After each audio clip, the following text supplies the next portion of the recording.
35, 40 years ago. I found I was good at it, so why not? I went to math parties. And math parties. You know what they do at math parties? I have no idea. I've never been to one. Math problems, yeah.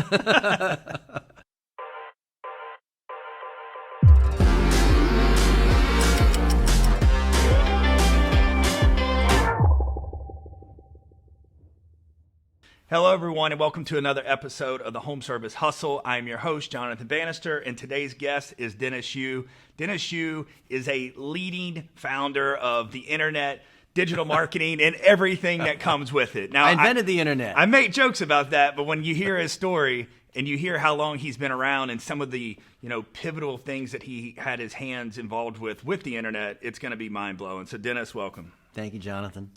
So let's start a little bit and talk about, you've been doing this for what, 20, 25 years? 30 years, yeah. 30 years. Built my first website way back when. All right, so I didn't even know the internet existed quite 30 years ago. So talk a little bit about your early days at Yahoo, what you did, and kind of what set the path for some of the things y'all were working on. It was a disaster at Yahoo.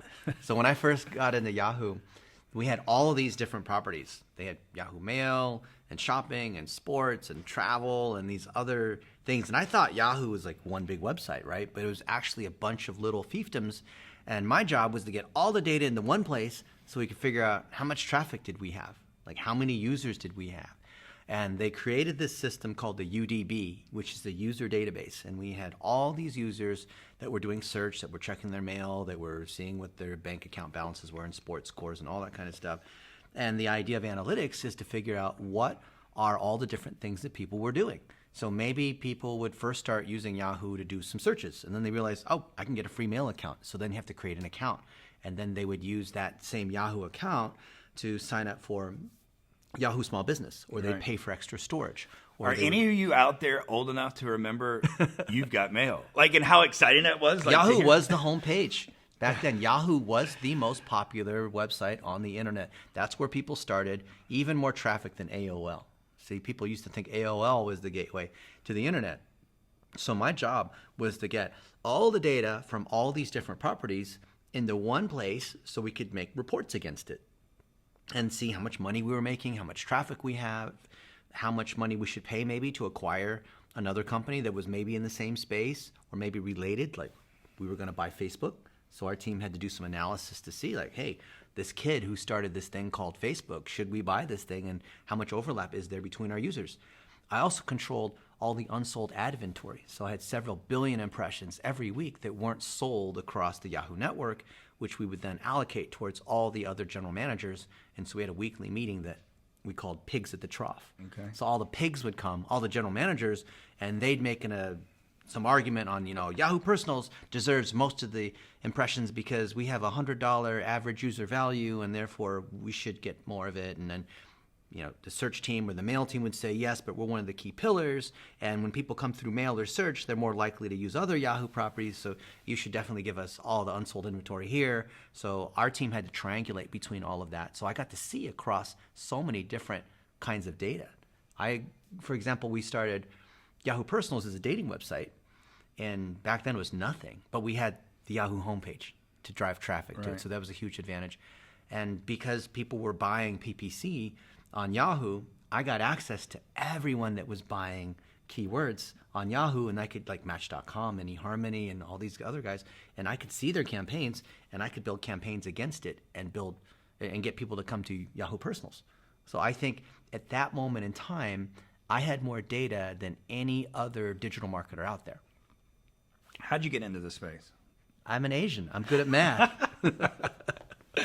I mean, because now, obviously the things that you do now compared to back then as an engineer, completely in the same space but different. So how did you get started there, and then how did you kind of evolve to where you are today? It just kind of happened by accident. So I competed in math contests 35, 40 years ago. I found I was good at it, so why not? I went to math parties. And math parties. You know what they do at math parties? I have no idea. I've never been to math problems. Yeah. And I would blow away standardized tests. So I enjoyed doing stuff like that, but I didn't have any friends, and so I didn't know how to get a job. I didn't know how to network, and I had a mentor who was the CEO of American Airlines take me under his wing and teach me about how do you answer the phone. or how do you behave at dinner when someone takes you out for a meal, Right. or things like that. And I learned about search engines. I learned about e-commerce and spreadsheets and all that from starting initially from the standpoint of kind of an engineer, and eventually from the standpoint of as a business person and a friend. So the last 20 years, I've shifted from being a pure math geek, Asian engineer, to how do I build relationships? And the funny thing is that I feel like the internet has shifted at the same time, where 25 years ago, it was about all this technical wizardry around all these tools. It was so hard, Jonathan, 25 years ago, just to build a website. Right. Now, there's all these tools. You can Right. just instantly do all kinds of stuff. It just wows my mind. But back then, it was really, really hard. And now, it's about relationships. So when you see what happens with social networks, the home service businesses, for example, that are growing are those that are not necessarily the most technically competent, but those that tell the best stories. And when they have the ingredients of videos and whatnot, then all the machinery of the internet, like the algorithm that determines what the next recommendation is on Netflix, or recommends that next video in the newsfeed on TikTok, or recommends what you're going to see on Twitter, or recommends friends that are near you, or whatever. Like everything you see on your phone and on your computer is driven by an algorithm that's making choices and recommendations for you, is all driven by your behavior and your engagement and what your customers and friends say about you. So it's kind of come full circle. I started as the engineer that built some of these algorithms to determine what should show up when you searched on a keyword, all the way to now it's actually the people that are making those decisions instead of the program making the decisions.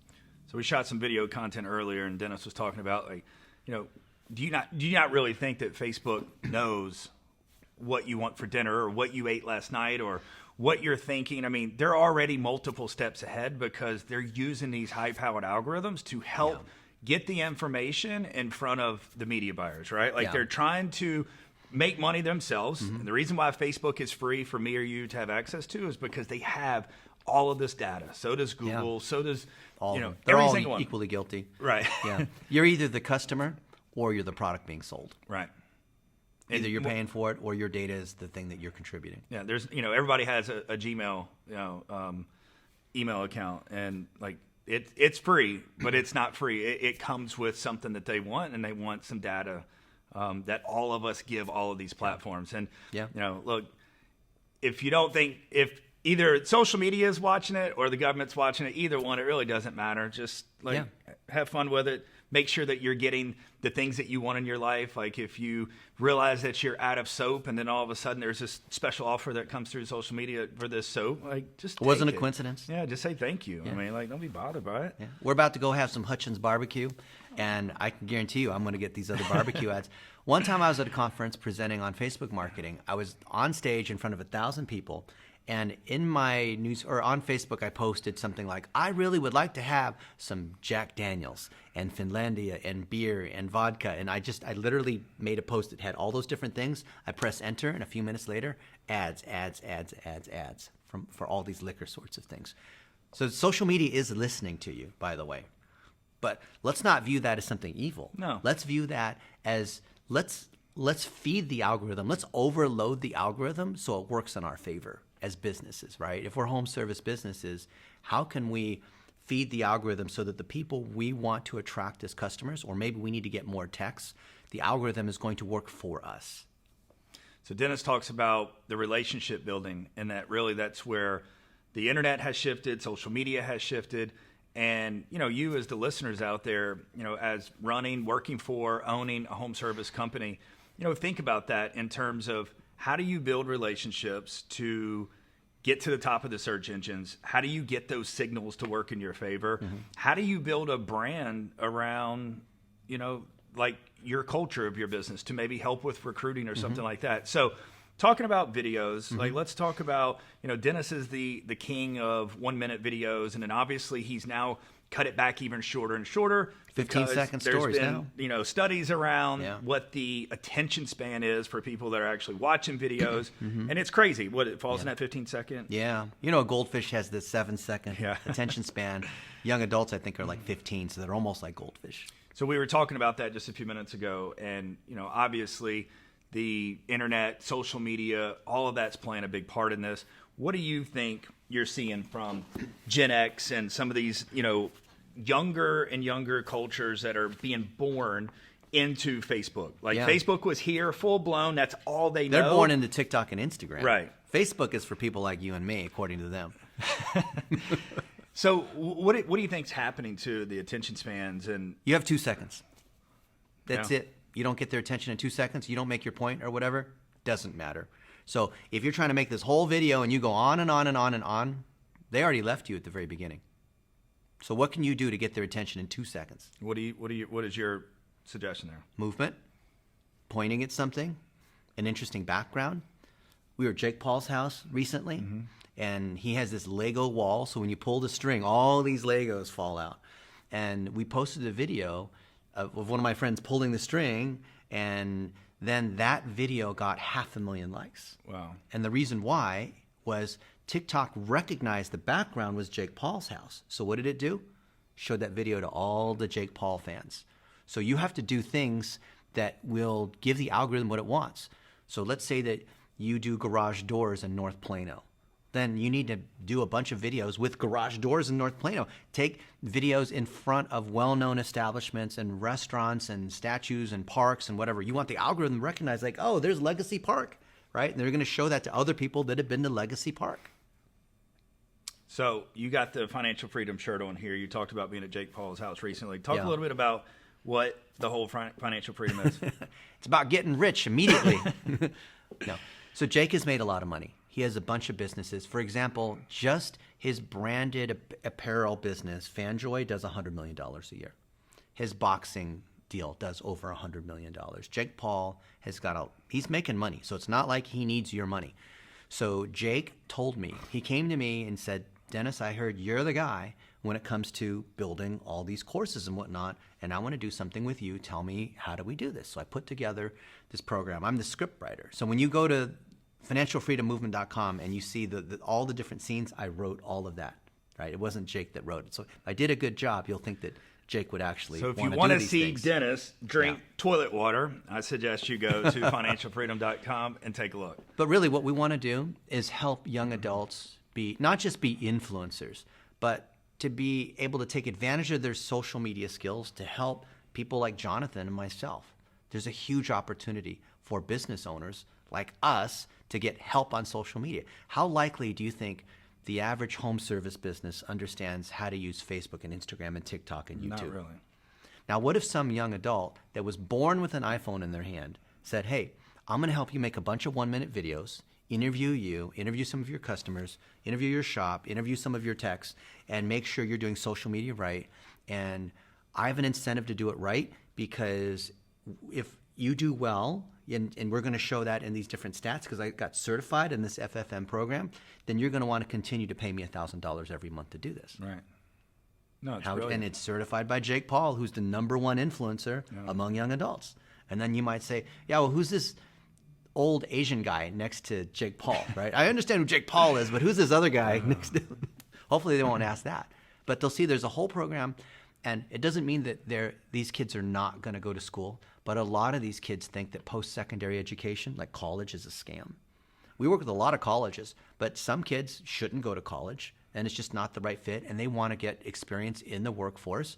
So this is a great program, and it's $20. There's no extra fee. It's not per month. There's no other thing you have to buy into. It's just $20 for access to everything. And this is how we want to give back. And Jake told me that, the Jake Paul in 10 years from now isn't going to be known for doing dumb things. He's going to be known for the legacy he leaves.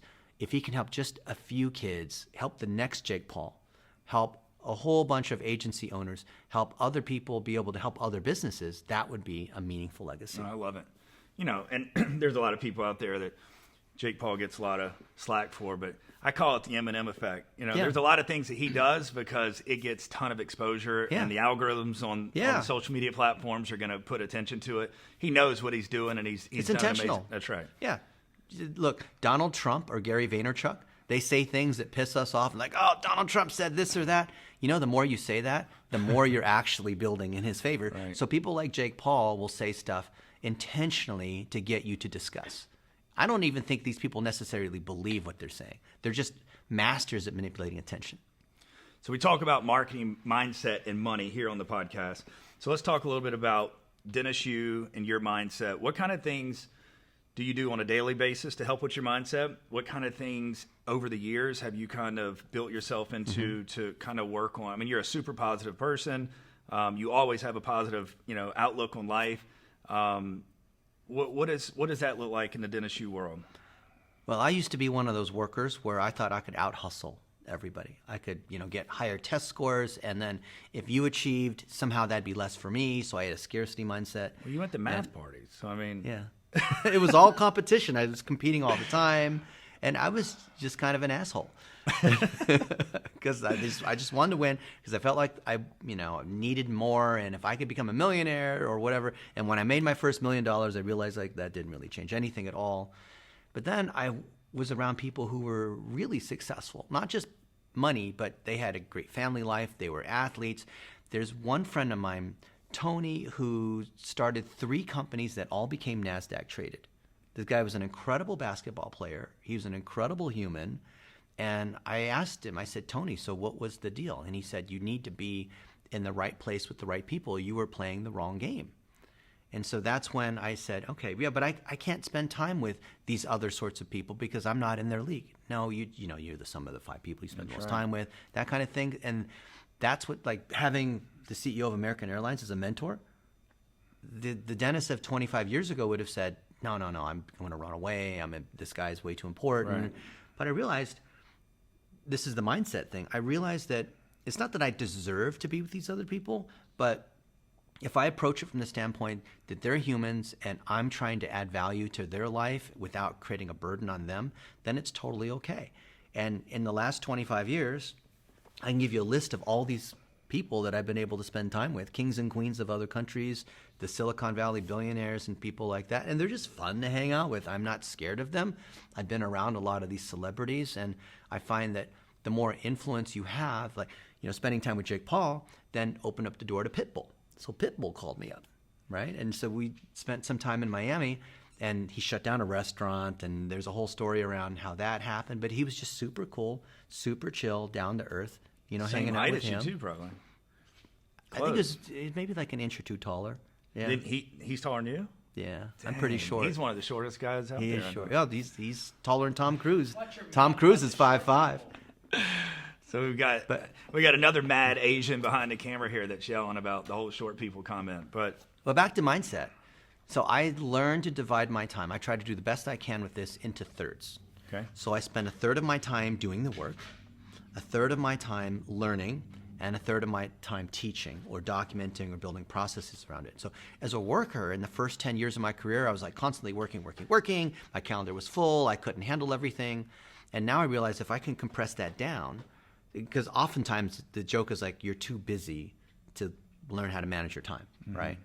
So then if you spend your time, a third of your time learning from other people who are amazing, or reading books that are at least 200 years old, so it's ancient wisdom, not just like random noise and head trash, a third of your time working, and a third of your time documenting what you know, building processes, training up other people, you have your life in balance. So I spent time with my friend who sold Up for Sale to eBay for $300 million. And then he started Spark People, which he sold to Weight Watchers for $300 million on top of that. His name's Chris Downey, and he took me to dinner at the Cheesecake Factory, and he looked at my belly and he said, Dennis, you're fat. And this is a guy who built a huge weight loss, active community working out kind of site. And I said, Chris, how do you do it? Because he seemed like the epitome of health, because he had a great family life. He was getting plenty of sleep. He was healthy. He was working out. His business was going really well. He was making lots of money. He had everything, right? And he told me that the life hack was that I needed to get enough sleep, and I needed to build in enough time for exercise. So if you find that you're not doing as well, if you find yourself behind, ironically, you need to sleep more. Okay. Does it seem weird? No, but yes, but no, because I've heard this from very successful If you're people. busy, you need to sleep more. Right. Imagine that. I was with John Jonas last week in Utah. John Jonas started onlinejobs.ph. We filmed for 2 days. And he has 2 million Filipinos on his site. He has the world's largest virtual assistant site. The guy works 4 hours a week. He really does. He's got 6 kids. It's fantastic.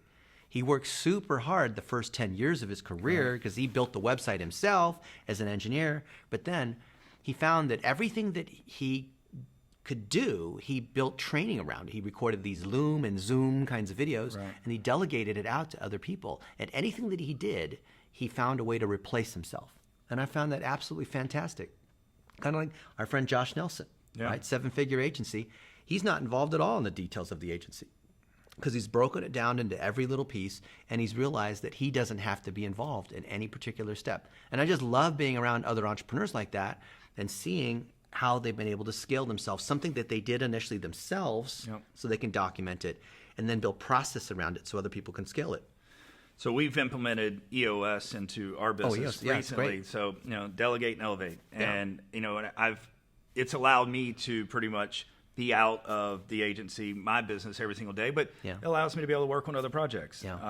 But without being able to remove myself, but how do I remove myself unless there's one, someone there to be able to replace me, but two, those processes have to be in place. So what have you found, over the years building processes? I've seen some of the very detailed processes that you have out there. Where did that come from? Is that in your, as an engineer? It's mentorship. Okay. It's code replication. It's scalability, right? If you can write code that can relaunch one website and build it from scratch, you can do the same thing 10 times over. You can just write a script, a cron job, that'll just do it over and over again.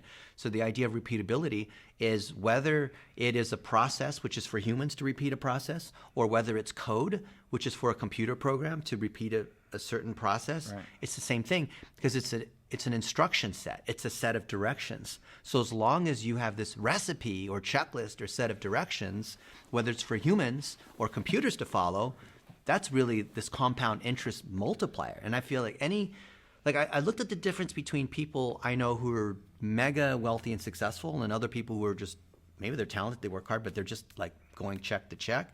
And the difference is that the people who are wealthy, they view their whole business organization mindset is around the building of assets. And an asset is something that can operate by itself that generates value without you as an employee or a worker needing to be touching it, right? So if you're an agency owner, your agency is the asset, not you. A consultant, you're the asset, but the agency owner, right? You have a home service business with all these different techs. You don't need to go out there and replace garage doors or install new air conditioning units or whatnot, but you remove yourself from that process. And you guys have heard about the E-myth and working on your business versus in your business and all that. But me, from an engineering standpoint, I'm thinking I should never, anything I ever do should be repeatable, right? And if not, I have to consider whether I really want to do it. And thus, the stuff I've done the last 25 years, I've just naturally wanted to document it because I see it as an extension of mentorship, of apprenticeship, of building jobs for other people. Back to when I got mentorship almost 30 years ago. So everything that we do, we teach as a course. And everything we teach as a course, we do so that it's always up to date. So we accidentally got into the business of launching all these different courses, not because we're trying to make money selling courses, but because that's how we have operational reliability and effectiveness, is to document our processes. And I think, as the listeners out there having a home service business, this applies to you. Like, your processes, SOPs for everything, are only going to make you that much better of a company. Yeah. If every one of your techs go to every single home and they go through their checklist and their procedure the exact same way, the consistency there is going to pay for itself 10 times over. Yeah, the words to say, how you collect testimonials, how you show up, every little detail. It reinforces the brand. It reinforces consistent service. It makes it easy for anyone else to be able to step in and do that particular job. So Sally from accounting isn't available. Okay, someone else can come in and fill that role. You're never, I would ask you in your business, if you lost any one particular employee, would you be able to operate just fine? Right? Well, I think most people would say no. A lot of us, we have one key role where if we lose that COO, or we lose that one amazing salesperson, or we lose that marketing person, we would really be in trouble. So think about it.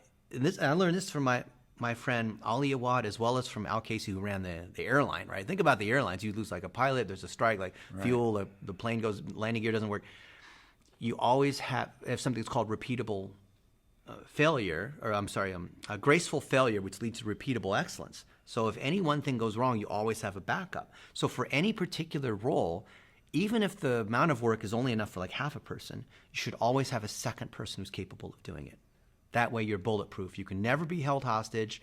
If that one person gets sick or gets run over by a bus or whatever, you're still going to be okay. And I can't tell you how many people, some nonsense has happened where they've lived, like my buddy Ted Sink in March, he's a personal injury attorney in South Carolina. His whole office burned down.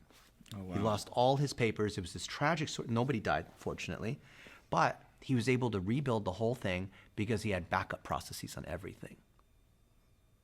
And I'd say, maybe you don't have an emergency right now, but I promise you, if you get those processes in place, you're going to be so happy you got that done now. So let's jump to the next topic on marketing. Let's talk a little bit about branding. You've worked with some of the biggest brands in the world. Let's just name a couple. We've got Ashley Furniture, Golden State Warriors basketball team. Yeah, one of my favorite ones. What's the sandwich shop you worked with? Quiznos, Nike, Red Bull, Rosetta Stone, all these, big companies. So tell us kind of about what is one, common factor that you see with these big brands. What are they doing that's right to really, make their brand stick out? And then for these home service companies, obviously we were talking earlier about our friend Tommy Mello and kind of things that he's done to build his brand. So looking at it from the big global companies and then bringing it down to a smaller home service, local area, what should these people be doing, these owners be doing to create a brand, not just doing marketing? So I'll give you an example that at first you're going to think might be impressive and doesn't relate to smaller home service companies. And then you're going to see something that you didn't realize, hopefully, if I do this right.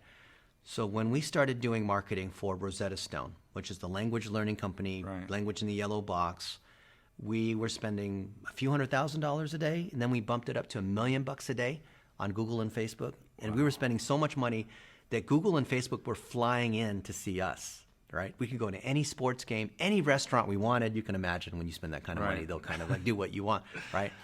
And I thought I was a pro at PPC. I thought I really understood how to do analytics and how to optimize, but I learned that I'll give you two examples. One is I was constantly changing. My team was constantly changing our Google ads. Because people would type in learn Spanish, they would type in Rosetta Stone, and then every day we would try out these different ads, or we'd have a different special or whatnot. And we found literally by leaving our ads exactly as they were, we improved the quality score. In other words, we were building more history under that same campaign, those same ad sets and same ads. But every time we changed the ads, it reset the quality score. Oh, wow. So we would just keep getting knocked out and having to spend more to build ourselves back up in the traffic. So literally by doing less, but having the same consistent message, we were able to do a lot more. So it actually hurt us having a huge marketing team of 150 people because that allowed us to do more things that we didn't really need to do. Second thing is we were big, and you'll still see Rosetta Stone is big inside like Barnes & Noble or Costco or like other sorts of places, and big on digital. Huge email marketing list, huge social media budget, huge all these other sorts, direct mail. And we saw how when we did things like TV ads, that would cause more people to come to the website. And Google Analytics would show direct none where we couldn't tell where that traffic came from. Or we would run a social media campaign on Facebook, and that would drive more store traffic into Costco. Oh, wow. We found that these channels affected one another in ways that we didn't realize. So if we think about you guys, maybe you're in Atlanta and you do garage doors. There's this omni-channel, multi-channel effect that happens. So when you're better known in any channel, it could be Twitter or LinkedIn or wherever it is that you resonate with your customer base, watch for the crossover into YouTube or your search results or Google My Business, which is called Google Business Profile. Or so just watch for those things, because it could be that you think you're not really doing a good job when it comes to Instagram and Facebook marketing, but it might be helping your search results in ways that you don't realize. And I saw that on a larger scale at Rosetta Stone, for example. We did for Carl's Jr. as well. We did this kind of test where we would launch social campaigns randomly in certain markets. So there's 300 DMAs in the United States, direct marketing areas, like regions basically. And we would randomly launch campaigns. Like we take 300, so randomly say 150, 150. Right. And we found that when we did social campaigns, we did video or these kinds of things, that actually lifted our email CTR. Oh, wow. Right? So it definitely, if it works for the national companies, and because we randomized by cities just to see see whether there was a true lift. A lift in marketing is whether there's an incremental impact. So there's a whole way of measuring that, which we can go into. But I think it'll work. Like I know it'll work for anyone else who's a local service business, especially home service businesses, because it's based on the consideration of being known. The classic example is an emergency plumber or a personal injury attorney. People are going to, Better Call Saul. Right. People are going to know by that name, and they're just going to make a decision based on familiarity more than like how good you are as a tech. So then you were talking about the omnipresence. Yeah. We preach this a lot, making sure that we want to make sure that our clients' campaigns are seen everywhere. Yeah. What does the omnipresence mean to you, and what should these home service companies be doing with their messaging, their brand, and making sure that they're on all platforms? So omnipresence, I believe, is taking that central content, your 1-minute videos, what your customers say about you, why, how, and what, which are 3 stages of the funnel, ideally in 15-second and 60-second videos, and then pushing it out to Facebook and email and your website and landing pages and like all this other stuff. So there's a decoupling of the content production and the distribution. Most people screw it up because they think they got to produce content for the website, produce content for YouTube, for Twitter, for whatever. No. You produce content once, and the idea of omnipresence is when you've pushed it out to all these other channels and you apply $1 a day so people can see it, because you have to pay. It's a pay-to-play game, right? It's social postage. Right. It's not ads. It's postage for them to deliver the message for you. Then if you're doing a good job at omnipresence, you should have people every week complaining, saying that they see too much of you. We have some of our friends who will say, wherever I go, I open up my email and I go to YouTube and watch a video and I see your thing there. If you're not doing omnipresence right, you should be seeing people complain, because there's always going to be some people that will complain, and that's the sign that you're doing enough. If no one's complaining, you're not being seen. So our next thing we're going to talk about is Dennis's belief on alien life. So this guy, he's one of the smartest guys I know. So, and he's got a lot of things that you're, we were talking about Pluto and a couple. Yeah. So what is Dennis's belief on alien life? Does it exist? I'm going to give you an interesting angle. Have you heard of the gap theory? I have not. In Genesis. Okay. So a lot of people will say, the Bible can't possibly be right because cavemen and dinosaurs clearly didn't live at the same time, because the geological record through radioactive, isotope dating shows that that's not the case. If you look at Genesis 1:1, you can see that in the beginning, the earth was formless and without and void, and then God created man and all this kind of stuff. And if you want to go further, there's a book called The Genesis Question, which is written by some physicists and astronomers who are, some are Christians, some are not, so it's not like a bias sort of thing. Right. But what's interesting is that if you look at the ancient Hebrew, God never creates anything without form. So the only way that the earth could have been formless was if it was destroyed at first. And so there's something, if you do the research, you'll find that there's something called Lucifer's rebellion, where God cast Lucifer and a third of the angels down out of heaven, and those were not humans. They were humanoid. They were human-like. And if we look at the anthropological record, we'll see that there were, before Homo sapiens, there was Homo erectus and other versions of ape-like, man-like creatures that weren't men. So what happened was there were human-like creatures that lived before the moment of creation, and that's when dinosaurs and all these other weird things happened. And it doesn't preclude life on other planets. Just because it's not described in the Bible or other places doesn't mean it doesn't exist. It just means that's not what was in the Bible necessarily. And so we see evidence of life in lots of other places. I don't think that necessarily destroys the idea of God. No, and I know there's different parts throughout the Bible where they talk about visiting the heavens. Yeah. And it's like, so every time I've seen that or aliens read and that, demons could be angels. That's right. Right? Aliens don't have to be Martians that are green, 7 feet tall, that fly around in spaceships. Aliens are just other creatures that are not humans. We could just ask. Do you believe in, like, the greatest lie that Satan ever told was having people believe that he doesn't exist, right? Do you believe, I would ask, do you believe in, like, angels and demons and other sorts of creatures? Of course I do. Yeah, those things are real. So you can call them aliens, you can call them whatever. There you go, folks. I've asked several people on the podcast this question, and this is by far the deepest anyone's gotten. So I think what got this conversation going with Tommy Mello was I said, they say that the alien life form is 500 million to 1 billion years more advanced than we are. Mm-hmm. And then it was like, I don't think it's that far. Mm-hmm. But where I was going with that was to think about, they say that the aliens are they're so much more advanced than us that they come back and visit here because they're trying to get the personalization, or trying, because they're all speaking telepathically. Yeah. And there's no relationship. Mm-hmm. So I got to thinking, what did life look like 60 years ago, 50 years ago? When people, families would sit around the kitchen table, there was no cell phones. They actually were communicating. Yeah. Yeah. And it's like, now you look at it and you go to a restaurant, everybody's got their cell phones in their hand. No one's talking. Everyone's just scrolling through some kind of social media platform. Yeah. So to think, if they are that much more advanced than us, well, I can get why there's no communication. Everything's done, through some form of science or something. So just kind of get you thinking how social media has really changed life over the last, 20 or 30 years. It's not media and it's not social. If you take that phone out of the teenager's hands, do you think they'll be able to hold a conversation over dinner? Absolutely not. So what's happened to communication?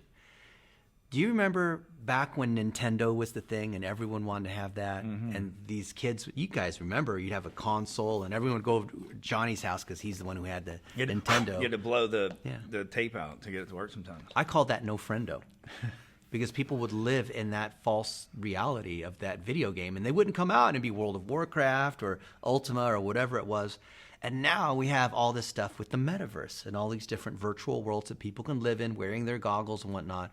And I think what's happening, tying back to this whole alien or advanced civilization thing going on, this is not speculation. Ask anybody who's in the know, and you'll see a general confirmation of this. People ask Elon Musk, do you believe that we are living in a simulation? You know what he said? What did he say? He said, absolutely. And when you ask other people that are futurists, they'll say no one knows for sure, but it's more likely than not that we live in a simulation, which goes back to the greater demon hypothesis that Isaac Newton posed, which then in philosophy resulted in I think, therefore I am. Right, which is, how do you know whether you're actually in a dream or if this is real? Right. And so the idea of, Descartes said, I think, therefore I am, and that's how he supposedly resolved it. But if we're living in a simulation that is very, very advanced, we won't know whether we're dreaming because we have no way of validating what is actually occurring in the physical world, because your brain is receiving signals electronically that are being communicated through your eyeballs and ears and whatnot. But your brain has the only way your brain has physical contact with the world is if I chop your head open and expose your brain to the air. But your brain has no other way of knowing. So Elon says it's far more probable than not that an advanced civilization has figured out how to build this metaverse so realistically that we can't tell, and then move back in the time and basically put us inside the matrix where we're all inside these pink pods of goo hooked up with the thing in the back of our neck, and then we don't really know what's real or not, and then we need to be flushed out with the red pill and be woken up by Morpheus. My wife is going to get a kick out of this part of the whole episode. Because we usually talk about this stuff. It's after we've eaten a few gummies or something. When there's deja vu or whatnot, that's what it is. I mean, but it really gets you thinking. That's why manifesting works. That's right. Because you really are living in a virtual. This is something that you really, it'll blow your mind if you spend too much time thinking about it. But if you realize that we're living in a simulation, then it's a game. It's a gigantic video game that's super complex. Anything that you want, you truly can have. Right. So it's not just because Tony Robbins says if you just like believe and manifest in the secret, you really can. And I found that to be true for myself. Have you ever had a coincidence where you like really wanted something to happen and then that thing happened and that person was in your life? Maybe you prayed for it or whatever it is. It's because the simulation, the program, you can actually manipulate the program to give you what you want. So think about that. Think about that for your business when you need more customers, right? You can. You don't have to pray that your marketing company is going to send them to you, but you can manifest new customers coming into your life. Yeah. I love it. All right. So what does Dennis Yu do today? You've been doing a ton of traveling. I'm thankful that it did happen. I'll tell you the story in a second. But we were scheduled to have you on the podcast a few weeks back. This is way better. It is way better. But the story, this is the best. It wasn't made up. The best excuse I've ever heard for someone canceling on me. And it's like, no one will ever top this. But we get a message about 30 minutes before the recording and says, hey guys, sorry, I'm going to have to reschedule because monkeys ate the wire and we do not have internet. So all I could do is laugh and go like, damn, that's the best excuse Dennis could come up with. And then he sent pictures. I saw the monkeys in the trees. Yeah. And I asked the woman, what happened to the internet? She said, those monkeys, las monas, and whatever the word is for truth through the cave. I can't speak Spanish. We were in Costa Rica, of all places, right? How wild is that? But it was meant to be because we're here in person, right? So you're doing a ton of traveling these days. What is all the traveling about? You were telling us earlier you've got nearly almost 6 million miles over your 25 years in business. But you're doing a ton of traveling over the last 6 or 8 months, all over the world. What are all you doing? I'm hanging out with awesome people like you and collecting stories and building training. We want to make 1 million jobs. And the best way to create 1 million legit jobs is take what's in Jonathan's head and turn it into a checklist, turn it into a script, turn it into something that, like in The Matrix where Keanu says, I know Kung Fu now, right? I want to be able to take that chip on digital marketing in Jonathan's head and stick it in the back of my neck. And any other kind of knowledge like that, like hanging out with Jake Paul and learning how to be an influencer, or with Pitbull on how to become an artist. I've spent all this time with these other people, and I just want to have that experience be available to everyone else. How awesome is that? I get to be a conduit. I'm not the expert. I'm lucky that I get to spend time with other experts. So you talk about the chip. So this is on the podcast with Tommy Mello. This is what we started talking about. And he started saying that it's the mark of the beast. He believes that the technology already exists. Oh, and we're not far away where you'll be able to basically have clone versions of your body and you'll be able to send them off, and you'll send one on a vacation in this part of the world, and another one will go on this experiment over here, and then you'll be able to bring those clones back, plug those chips into your Altered mind. Carbon, right? And it's TV show Altered Carbon. You will have had those same experiences. You have felt it. You have been there. Yeah. You won't know the difference right. on what's real or not. Elon Musk is already there with this Neuralink. It's just really slow. It's like 25 years ago, you had those 26K modems that were really, and they're like, hey, hang up the phone. You're like, destroying my connection. So it's super low bit rate back, right now. But in a few years from now, we're going to be in 4K HD. It's going to be high bandwidth, and you won't be able to tell. We're there. And what do you think that's going to do? It's going to cause people to freak out. And one part of society is going to just become basically the betas and gammas in Brave New World, where you have some people, or idiocracy, like 99% of the people in idiocracy, they're just going to go to sleep, they're going to take their medication, and they're going to live in this beautiful world, this dreamlike world. And there's going to be 1% of the people who are awake, and the rest are going to be sheeple. And it's going to be really bad because a few people are going to control this thing. This is going to lead towards these positive or negative externalities. Some people are worried about UBI, right? Universal Basic Income, which is where we're headed towards. All the people who are in the top of tech, top of business believe that UBI is unavoidable, which means everyone's going to get a free paycheck, whether they've earned it or not. I have problems with it too, but it's unavoidable. You cannot avoid it. And it's going to lead to something that's called FALC. Fully automated luxury communism, which also is idiocracy. The idea that Everyone is just going to have everything already provided because the machines are so smart, there's no need for the humans to work anymore. Everything can be produced for nothing because the production of water and energy is going to be close to free, which means the production of products will be close to free, which means transportation will be free. And so when that happens, what are humans going to do except create art and be good to one another? There's going to be a currency, just like in Snow Crash. Neil Stephenson wrote the book that coined the metaverse, or just like in Down and Out in the Magic Kingdom, classic book by Cory Doctorow, which talks about a society where no one has to work anymore, so then we all gain woofy. And woofy is a currency by doing a good deed or whatnot. We have social currency. That absolutely is going to happen, and it's going to be this weird world, not necessarily a dystopian Black Mirror kind of world, but a world where if you don't have clear meaning, you're going to be directionless. If you're out there just to make money, at some point it won't matter because the machines can produce anything that you want.